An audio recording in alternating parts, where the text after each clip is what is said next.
Pernahkah kamu merasa takut berkata tidak pada setiap ajakan kerabat atau teman kantor karena nanti mengecewakan mereka?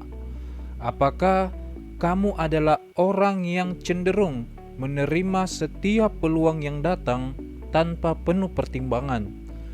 Pernahkah kamu merasa benar tetapi khawatir karena orang lain menekanmu untuk melakukan hal berbeda dengan apa yang kamu rasakan?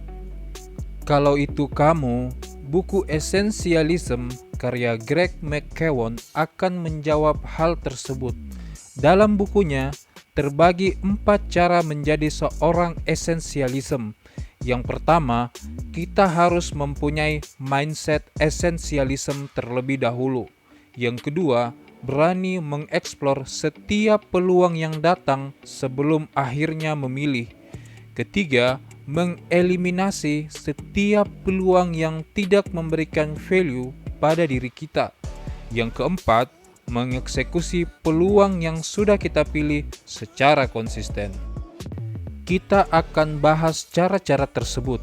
Yang pertama, yaitu mindset essentialism. Mindset essentialism berarti kita harus mempunyai prinsip bahwa melakukan banyak hal bukan berarti menghasilkan produktivitas. Justru, melakukan sedikit hal tetapi berpikir lebih akan menghasilkan produktivitas. Seperti prinsip Pareto bahwa setiap 20% upaya yang kita lakukan akan memberikan hasil 80%. Warren Buffett, salah satu orang terkaya keempat di dunia saat ini, 90% kekayaannya hanya dihasilkan pada 10 jenis investasi saja. Maskapai Southwest di bawah kepemimpinan Herb Keller membuat penerbangan yang sebelumnya di semua maskapai berbiaya mahal, kini dengan Southwest biaya penerbangan menjadi lebih murah karena tidak mengcover makanan dan menghilangkan penumpang kelas bisnis. Seorang esensialis tidak melakukan banyak hal yang tidak berkontribusi pada hasil akhir yang ingin dicapai. Setelah memahami mindset essentialism, kita dapat melakukan cara yang kedua, yaitu berani mengeksplor setiap peluang yang datang sebelum akhirnya memilih. Seorang essentialism menghabiskan banyak waktu untuk mengeksplor, mendengarkan, berdebat, bertanya, dan berpikir. Tujuannya agar dapat memilih peluang yang benar-benar memberikan value pada dirinya. Untuk dapat memilih peluang, kita bisa menggunakan prinsip-prinsip jurnalis dengan menggunakan setiap pertanyaan apa, siapa, di mana, kapan, mengapa, dan bagaimana pada setiap peluang yang datang. Seorang esensialis tidak akan ragu untuk mengatakan ya atau tidak. Caranya dengan menentukan skala prioritas dari skor 0 hingga 100% untuk setiap pilihan. Skor yang berada di bawah 90%, maka secara otomatis tidak akan dipilih. Hanya skor 90% dan 100% yang akan kemudian dieksekusi. Ada beberapa hal yang membantu seorang esensialism dalam mengeksplor.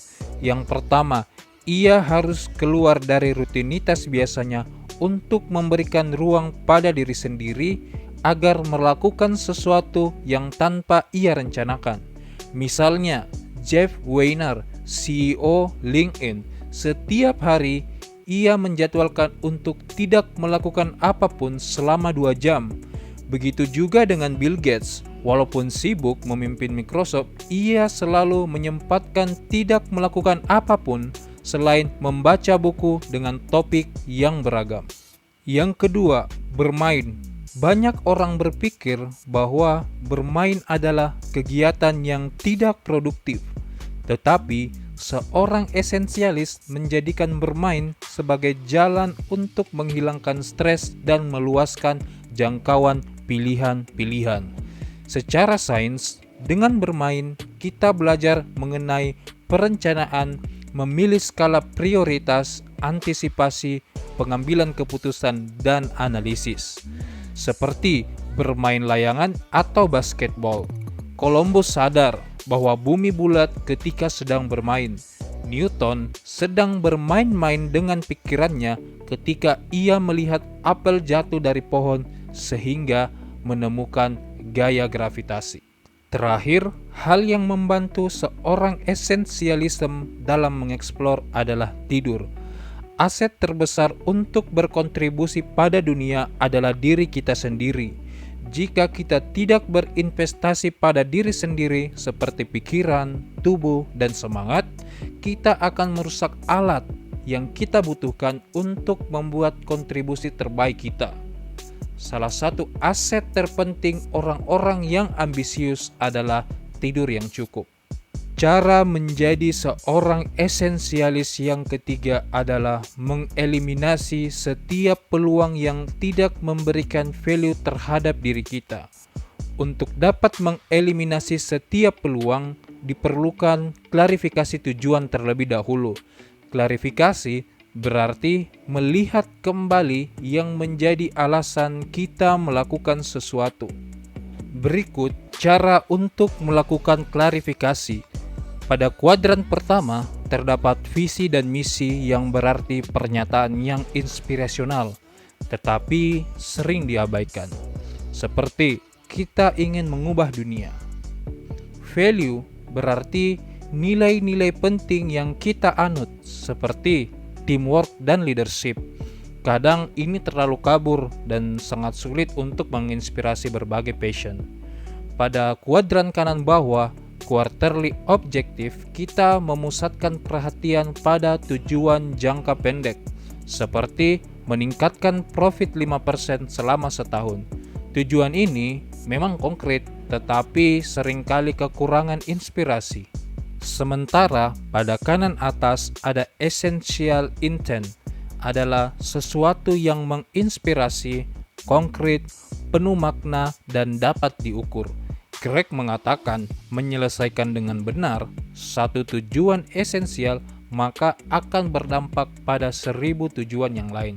Misalnya, Martha Land, salah satu pemenang digital champion di Inggris, ia mempunyai tujuan esensial untuk memastikan bahwa semua orang di Inggris dapat online di akhir tahun 2020. Ini sangat sederhana, inspirasi, dan mudah untuk diukur. Hal itu akan memberikan orang-orang kejelasan apa yang akan mereka lakukan, sehingga mereka dapat berkoordinasi, melakukan tindakan, dan menggunakan seluruh energinya untuk mengeliminasi yang tidak berhubungan dengan tujuan esensial. Cara menjadi seorang esensial yang keempat adalah mengeksekusi peluang yang sudah kita pilih secara konsisten. Non-esensial cenderung untuk segera mengeksekusi setiap peluang yang datang. Sementara seorang esensial menginvestasikan waktunya dengan mengeliminasi hal-hal yang tidak begitu penting. Ketika menjalankan sesuatu yang sudah kita pilih, maka dalam perjalanannya kemungkinan kita akan dihadapkan pada permasalahan yang tak terduga. Kita tidak bisa mengetahui masalah apa yang akan datang, tapi kita bisa mempersiapkannya dengan baik. Berikut cara agar mempersiapkan kemungkinan permasalahan yang akan terjadi. Yang pertama, hal yang perlu dilakukan adalah menyediakan 50% dari jumlah estimasi waktu untuk menyelesaikan proyek atau kegiatan yang akan kita lakukan. Misalnya, sebelum rapat dimulai, selama 1 jam kita harus sudah siap 30 menit sebelumnya. Yang kedua, buat menjadi kebiasaan.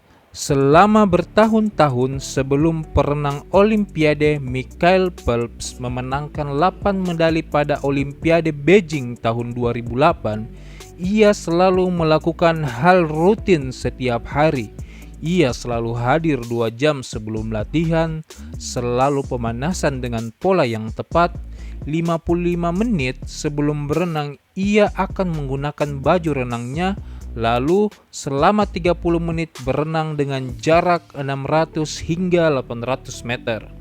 Bukan hanya itu, pelatihnya menyuruhnya setiap kali tidur dan bangun di pagi hari untuk selalu membayangkan berada di paling depan ketika mengikuti lomba renang.